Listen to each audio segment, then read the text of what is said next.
165 से अरे वाह! जज बिल्कुल लग रही है। मज़ा आ गया आज। चलो, कैसे पता चला रिज़ल्ट के बारे में?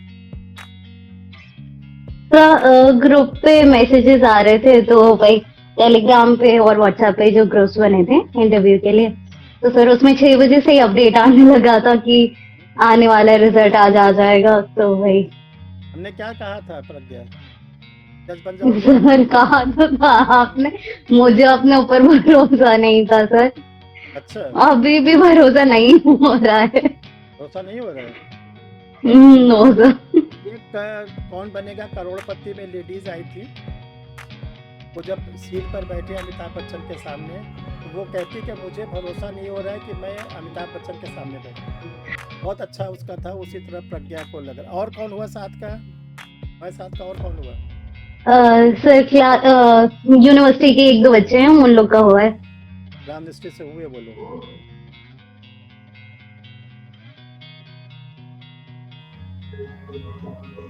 हेलो माय डियर स्टूडेंट्स, आज आप लोगों के बीच में बिहार जुडिशरी की अभी बिल्कुल मात्र 1 घंटा पहले जो रिज़ल्ट आया है, उसकी परीक्षा रिफ्रेशर लॉ क्लासेस की स्टूडेंट प्रज्ञा शाह ने अंतिम रूप में चयन प्राप्त किया। और इन्होंने अपने चयन में क्या-क्या तकनीकी अपनाई थी, कैसे इन्होंने पढ़ा था, क्या-क्या इन्होंने अपनी योजनाएँ बनाई थी। और सबसे अच्छी बात है कि अभी ये इलाहाबाद यूनिवर्सिटी के फ्रेशर स्टूडेंट हैं, 1 दिन भी इनको गैप नहीं करना पड़ा। और एलएलबी कंप्लीट होने के बाद जो ये जुडिशियल के फील्ड में अपना कदम रखी, और आज आप लोग के बीच में मात्र 1 घंटा पहले ये जज के रूप में अभी स्थापित हो गई हैं। अभी तक ये अपनी एक स्टूडेंट थी, अपनी तैयारी कर रहे थे। तो हम स्टूडेंटों के लिए बेसिक चीज़ जानना चाहते हैं, ताकि जो और स्टूडेंट बिहार जुडिशरी की तैयारी कर रहे हैं, एपीओ की तैयारी कर रहे हैं, यूपी की तैयारी कर रहे हैं, राजस्थान की तैयारी कर रहे हैं, तो उनको एक संदेश जाए, उनके अंदर भी विल पावर बढ़े, उनको भी ये लगे कि हमको अभी अपना समय बिना गंवाए, 1 मिनट का समय न गंवाएं, और हम भी उसी तरह अपने को स्थापित करें जैसे परीक्षा रिफ्रेशर लॉ क्लासेस में पिछले 33 वर्षों से सबसे ज़्यादा सिलेक्शन दिया है तो बिहार स्टेट। आज बिहार स्टेट पे जो परीक्षा रिफ्रेशर लॉ क्लासेस की इनिशियल स्टेज के स्टूडेंट थे, सब डिस्ट्रिक्ट जज रैंक पर बैठे हुए हैं। बहुत खुशी होती है, कोई सीजीएम बन गया, कोई एडीजे बन गया, कोई डिस्ट्रिक्ट जज बन गया।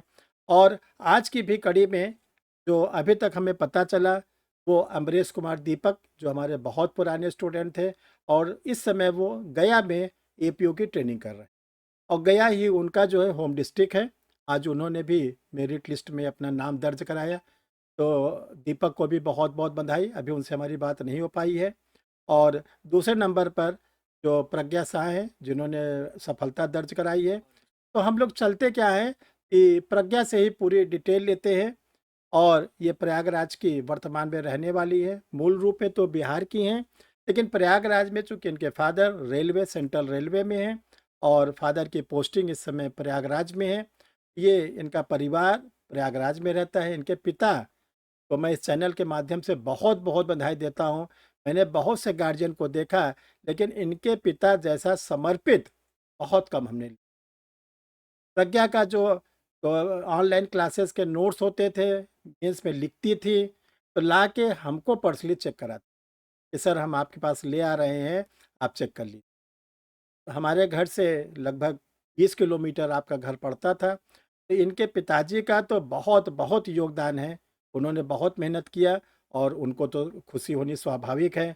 टीचर को बहुत खुशी होती है, पिता को बहुत खुशी होती है, माता को बहुत खुशी होती है, फिर परिचितों को खुशी होती है, और जो सबसे ज़्यादा खुशी होती है वो कैंडिडेट को।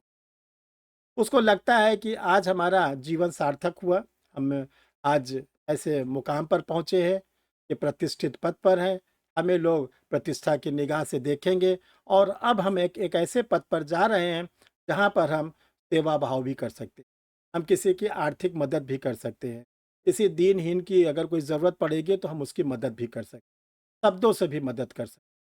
तो बहुत बहुत खुशी हुई कि परीक्षा रिफ्रेशर लॉ क्लासेस की प्रज्ञा शाह ने सिलेक्शन लिया। अब चलते हैं, हम लोग ज़रा कुछ बेसिक चीज़ें पूछते हैं।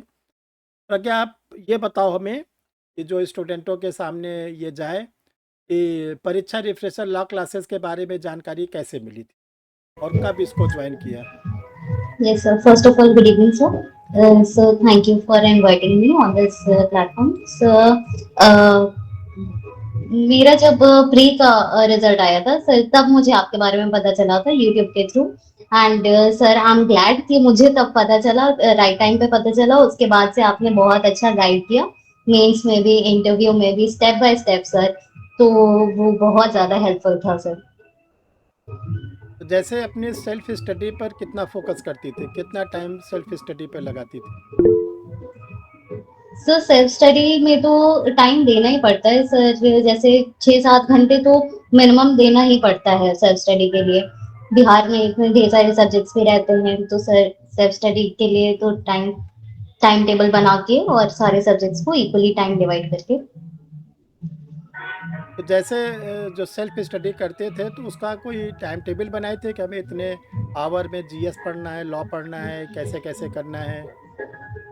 यस सर, सो वो टाइम डिवाइड करके ही सही रहता है सर, क्योंकि नहीं हो पाता है ऐसे। या फिर तो हम टाइम टाइम टेबल बनाएं, और या फिर तो वो पूरा सेट कर लें कि इतने दिन में इतना सिलेबस तो कवर करना ही है। वरना सर, अगर टारगेट सेट नहीं करेंगे तो कैसे हो पाएगा। टारगेट एक लेके चलते हैं तो फिर सिलेबस कवर करने में आसानी है रहती है काफी।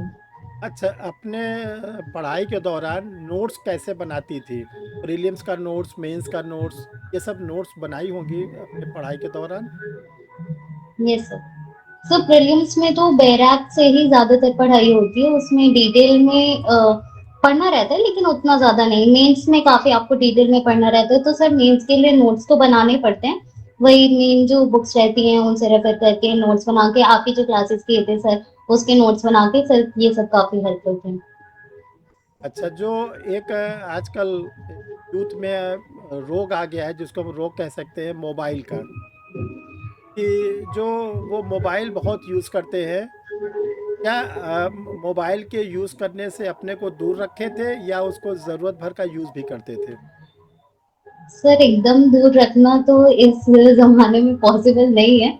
सर, तो इसलिए रेगुलेटेड वे में यूज़ करना चाहिए, ये नहीं कि पूरे टाइम उसमें लगे रहें। क्योंकि बिना मोबाइल के सर आजकल कोई काम नहीं हो पाता। आपको कुछ सर्च करना है या फिर कुछ भी इन्फॉर्मेशन चाहिए तो सर मोबाइल की तो ज़रूरत पड़ती है। तो रेगुलेटेड वे में यूज़ करेंगे उतना ही ठीक है।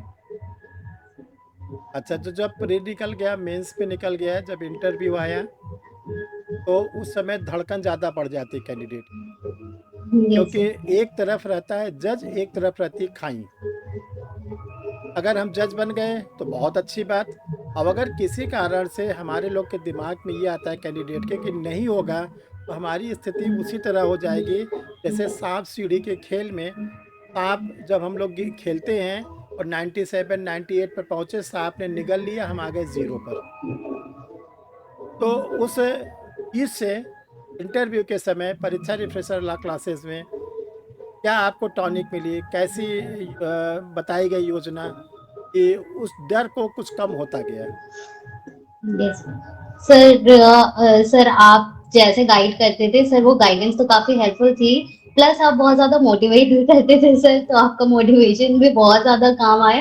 सर, पैनिक तो होता ही है कि इंटरव्यू में नहीं निकला तो फिर क्या होगा, फिर से स्टार्टिंग से स्टार्ट करना पड़ेगा। लेकिन सर, आपने बहुत ज्यादा मोटिवेशन दिया है through out the journey sir, मेरी से लेकर अभी तक। जितना मैं अपने ऊपर भरोसा नहीं कर पा रही थी सर, उतना ज्यादा आपको भरोसा था कि हाँ हो जाएगा। तो सर, वो मोटिवेशन तो चाहिए रहता है जर्नी में। क्या इंटरव्यू देने के बाद जब बात हुई थी तो हमने ये कहा था कि प्रज्ञा जज बन गई? यस सर, आपने कहा तो था। मुझे भरोसा नहीं हो रहा मुझे था भरोसा सर, नहीं था।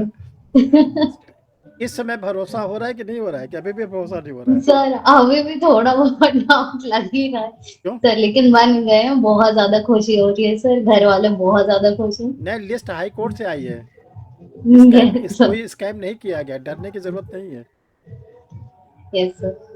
तो लास्ट में एक क्वेश्चन और हम ये जानना चाहते हैं कि अपनी स्ट्रेटजी को थोड़ा सा बताओ आप, ताकि और लोगों को मोटिवेशन मिले कि हाँ, खुल के बिल्कुल ओपन, ताकि इसका जो भी इंटरव्यू का जो भी लोग वीडियो देखें उनको सच में बहुत मोटिवेशन मिले, वो भी आगे सिलेक्शन प्राप्त। Yes sir. Sir, through out the journey starting जो प्रीलिम्स का रहता है सर, उसमें तो सारे सब्जेक्ट्स ही पढ़ने रहते हैं, क्योंकि सारे सब्जेक्ट्स में से लगभग सेम वेटेज रहता है। बिहार में जीके और जीएस भी आता है, तो सर उस पे भी फोकस करना रहता है, उसका अलग से ही पेपर रहता है। तो सर जीएस तो मुझे लग रहा है कि आसान ही आता है, मतलब 8 9 10th तक के लेवल का आता है, तो सर वो तो मतलब हो जाएगा। लेकिन जीके थोड़ा टफ हो जाता है सर, हम लोग के लॉ स्टूडेंट्स के हिसाब से। हाँ, तो बिल्कुल। उसके लिए करंट अफेयर्स की बुक्स जो आती है, मैगजीन्स मंथली वाली, हुँ, वो देख लिया, या फिर यूट्यूब पे आजकल तो वीडियोस आती हैं करंट अफेयर्स की सर, मंथली वाली, वो देख लिया।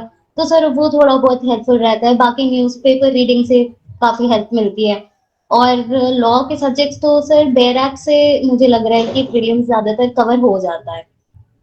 बाकी सर मेंस में सर जब मैं आपके पास आई थी तो आपने काफी ऐसे क्वेश्चन बुकलेट्स दिए थे जो कि मैंने लगाए थे सर। तो वो काफी हेल्पफुल रहे हैं, प्रीवियस ईयर क्वेश्चंस लगाए थे सर, वो सब प्रैक्टिस करने से थोड़ा आइडिया मिल जाता है। मुझे लग रहा है कि कैसे क्वेश्चंस आते हैं, कौन से एरिया से प्रिपेयर करना चाहिए, कौन से टॉपिक ज्यादा इंपॉर्टेंट रहते हैं। तो ये थोड़ा बहुत आइडिया रह जाता है, तो थोड़ा हेल्प मिलती है प्रिपरेशन करने में। बाकी सर इंटरव्यू का तो कोई वो सिलेबस डिफाइंड ही नहीं है, तो सर इंटरव्यू के लिए तो सभी पढ़ना पड़ता है। हुँ। इस बार तो वैसे हम लोग को इंटरव्यू में काफी टाइम मिला था सर, तो काफी अच्छे से रिवीजन हो गया था सारे सब्जेक्ट का। न्यू लॉज भी आए थे, उसको भी थोड़ा बहुत देखना तो सर। तो इंटरव्यू कितने समय तक चला? सर मेरा इंटरव्यू 12 13 मिनट चला था सर। 12-13 मिनट। अभी उसका कुछ क्वेश्चन याद हो गया ना? क्या-क्या पूछा गया था? अगर कुछ जो-जो क्वेश्चन याद हो ज़रा बताने की करो। Yes sir. सर इंटरव्यू में यस सर, सर स्टार्टिंग में मुझसे पूछा गया था कि कौन से फेवरेट सब्जेक्ट्स हैं या फिर कौन सा आपने प्रिपेयर किया है। तो सर उसमें मैंने बोला था कि कॉन्ट्रैक्ट एक्ट एविडेंस। और उसके बाद फिर सर मुझे लगा कि एक सब्जेक्ट नहीं बोलना चाहिए, तो मैंने बोल दिया था उनसे कि मैम मैंने सारे सब्जेक्ट्स पढ़े हैं। हुँ, तो उन्होंने फिर वही पूछा था कि राइट्स ऑफ अक्यूज्ड के बारे में। तो सर उसमें मैंने राइट्स ऑफ अक्यूज्ड बताया था, प्लस राइट्स ऑफ अरेस्टेड भी उसी में बता दिया था कि अरेस्टेड पर्सन के क्या क्या राइट्स होने चाहिए। उसके बाद फिर उन्होंने डीके बसु केस के बारे में पूछा था कि उसमें क्या किया गया था। तो सर मैंने बताया कि गाइडलाइंस दी गई थी रिगार्डिंग अरेस्ट और ये सब, और उसमें मैंने अनिश कुमार का भी जजमेंट एक जगह कोट कर दिया था। फिर जो जज साहब बैठे थे उन्होंने पूछा मेंटेनेंस के बारे में। सर तो मेंटेनेंस के बारे में उन्होंने 2 3 क्वेश्चंस पूछे थे, एग्जैक्ट नहीं याद आ रहे। और उन्होंने पूछा था कि मेजर सन को कब मेंटेनेंस मिल सकता है। तो सर मैंने बोला था कि जब फिजिकली या फिर मेंटली हैंडीकैप हो, इनकेपेबल ऑफ अर्निंग हो, तो फिर मिल सकता है ये सब। उसके बाद फिर एक और सर थे, उन्होंने पूछा था सर ज्यूरिसडिक्शन को लेके पूछा था कि अच्छा। अगर एक केस को कोई सीजीएम है, वो क्या बोलते हैं, जुडिशियल मजिस्ट्रेट फर्स्ट क्लास या फिर सेकंड क्लास, 2 3 जुडिशियल मजिस्ट्रेट को एक ही केस सौंप सकते हैं। तो सर मैंने बोला था कि नहीं हो सकते, जुरिस्डिक्शन नहीं होगा इस वजह से। बाकी हाँ सर एक और सर ने पूछा था कि डीएनए टेस्ट के बारे में, कि DNA testing of an accused बिना उसके इस मर्जी के हो सकता है कि नहीं हो सकता है। तो सर इसमें नो बोला था मैंने, और plus Selvi versus state of Karnataka वाला जजमेंट बताया था। Yes sir. तो इतने क्वेश्चन याद आ रहे हैं, नहीं, बाकी नहीं। और इन्हीं टॉपिक से और क्रॉस क्वेश्चन हुए थे। कैसा एटमॉस्फेयर था इंटरव्यू रूम का? घबराहट सो लग रही बहुत थी? ज्यादा कैजुअल एटमॉस्फेयर था। प्रज्ञा, जो आपके साथ क्लास कर रहे हैं परीक्षा रिफ्रेशर लॉ क्लासेस के, उन स्टूडेंटों के लिए, क्योंकि उसमें काफ़ी सीनियर लोग भी हैं, नए लोग भी हैं, उनके लिए या और भी जो जुडिशल सर्विसेज की तैयारी कर रहे हैं, उनके लिए थोड़ा सा कोई ऐसा संदेश दीजिए, उनके अंदर भी मोटिवेशन आवे। जो एक नेगेटिव स्टूडेंटों को एक बहुत ही बड़ी जो उनकी प्रॉब्लम होती है कि अक्सर उनके अंदर नेगेटिव व्यूज़ आने लगते हैं कि मेरा नहीं होगा तब क्या होगा, मैं नहीं सेलेक्ट होऊंगा तब क्या होगा। और ये आना स्वाभाविक भी है, कोई ऐसा नहीं है। तो उनके लिए कोई एक ऐसा मोटिवेशन रहे ताकि उनके अंदर नेगेटिव बातें ना आए, उसको ज़रा सा बताइए। Yes sir. सर क्योंकि जुडिशरी का जो जर्नी है सर थोड़ा लेंदी तो होता है, क्योंकि हम लोग का ही पिछले साल से वैकेंसी आई थी और अब जाके फाइनल हो रहा है। तो सर लेंदी तो प्रोसेस है। तो सर इस दौरान अपने आप को मोटिवेटेड रखना बहुत ज्यादा इम्पोर्टेंट है। हम टॉपिक्स को रिवाइज करते रहें तो उससे थोड़ा बहुत कॉन्फिडेंस भी बना रहता है कि हाँ हमसे हो जाएगा। सर क्योंकि बीच में लॉ की पढ़ाई छोड़ना सर वो बहुत ज़्यादा रिस्क हो जाता है, रिस्क हो जाता क्योंकि फिर सारे सब्जेक्ट्स भूलने लगते हैं हम लोग। तो सर रिविज़न तो फर्स्ट एंड फॉरमोस्ट है जुडिशरी की जर्नी में। बाकी सर हम अपने आप को ऐसे पॉजिटिव लोगों से सराउंड करके है। रखें जो हमको मोटिवेट करते रहें थ्रू आउट द प्रोसेस, जो पॉजिटिव फील कराते रहें। सर क्योंकि नेगेटिव अगर लोग आस-पास रहेंगे तो सर बहुत ज़्यादा फिर डिमोटिवेटेड हो जाता डिमोटिवेट। है इंसान।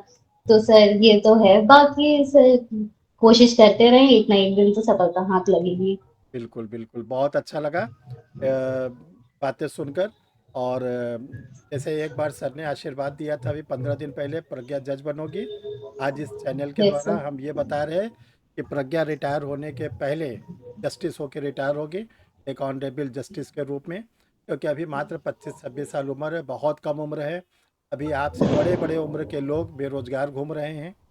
तो और बिहार का नाम, अपने जिले का नाम, मदर फादर का नाम, टीचर का नाम, परीक्षा रिफ्रेशर लॉ क्लासेस का नाम, सबका नाम आपने बहुत रोशन किया। और आगे आप जाएं और मेहनत करें और तरक्की करें, और एक अच्छे न्यायाधीश के रूप में बैठकर एक अच्छे ऐसे अपने को स्थापित करिए कि जिस ज़िले में पोस्टिंग रहे उस ज़िले में लोग बोले कि जो प्रज्ञा साह जज हैं वो बहुत ही अच्छी जज है, उनकी वर्किंग बहुत फास्ट है, वो पीड़ित को बहुत अच्छी रिलीफ देती हैं। तो और सुनने में अच्छा लगता है कि ज़िले में तो बहुत से जज होते हैं, लेकिन 2-4 लोगों के नाम को लोग ज़्यादा याद करते हैं। तो आज बहुत-बहुत धन्यवाद, बहुत-बहुत बधाई।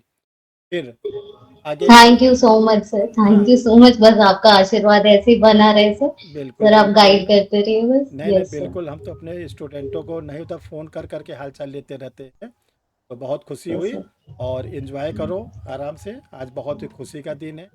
ये यस इतिहास सर। 28 नवंबर की डेट को इतिहास में लिख लेना कि ये आज के हमारे कैरियर को इसने आज जो है संवार दिया।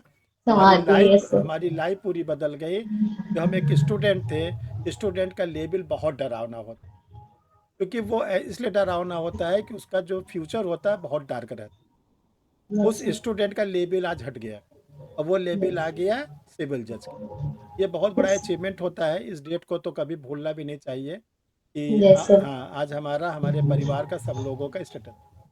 परीक्षा रिफ्रेशर लॉ क्लासेस से आज जो बिहार जुडिशरी का फाइनल रिजल्ट आया, उसमें कई स्टूडेंटों को फाइनल सिलेक्शन मिला। और उन स्टूडेंटों ने इसके पहले एपीओ का भी क्लास किया था। और आप लोग को बराबर बताया जाता रहता है कि जो बिहार में एपीओ का फाइनल सिलेक्शन हुआ था 2023 में, तो परीक्षा रिफ्रेशर लॉ क्लासेस में 55 स्टूडेंटों ने बिहार के एपीओ में फाइनल सिलेक्शन लिया था। उन्हीं में से आज कई स्टूडेंटों ने फाइनल सिलेक्शन लिया है बिहार के जुडिशरी में। बिहार एक ऐसा स्टेट है जो परीक्षा रिफ्रेशर लॉ क्लासेस के लिए हर समय एक उपजाऊ भूमि की तरह रहा है। वहाँ से इतने जुडिशल ऑफिसर्स हुए हैं और इतने ज़्यादा वहाँ से एपीओज हुए हैं, अन्य स्टेटों की तुलना में बिहार ने बहुत ज़्यादा सफलता दिया है।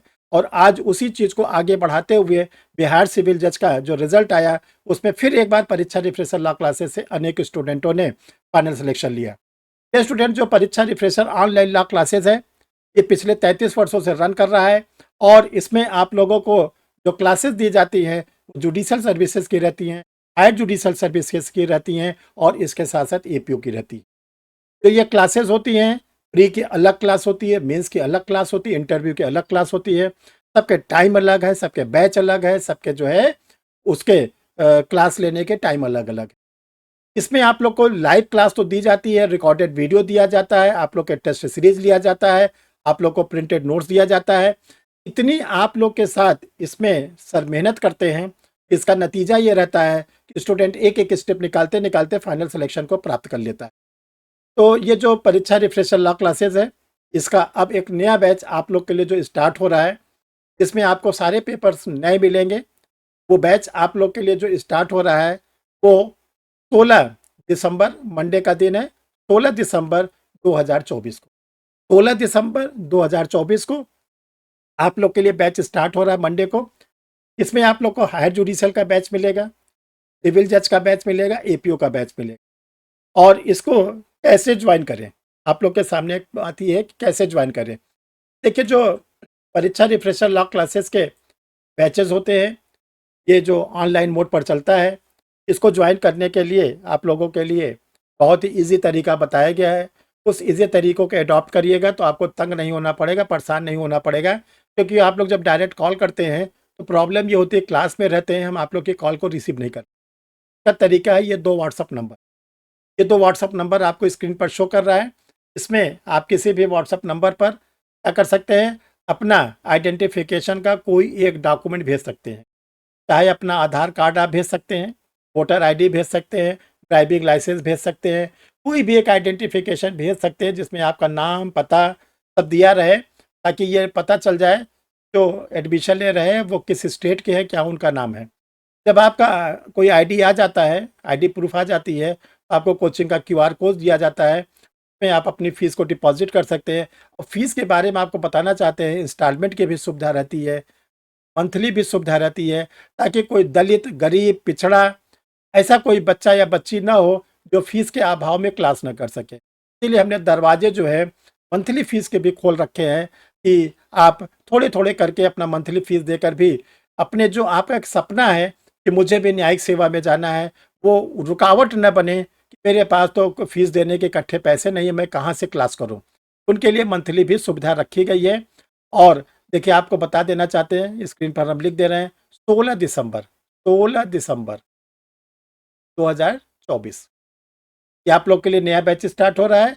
आप लोग जुड़ें और आप लोग भी एक दिन सर के चैनल पर आएंगे, और जब आपको बुलाया जाएगा तो आप भी एक किसी न किसी स्टेट में न्यायाधीश बनकर सर के चैनल पर आएंगे। आप भी बताएंगे कि हमने परीक्षा रिफ्रेशर लॉ क्लासेस की क्लास लिया और क्लास लेने के बाद हम कैसे न्यायिक सेवा में सफल हुए। धन्यवाद।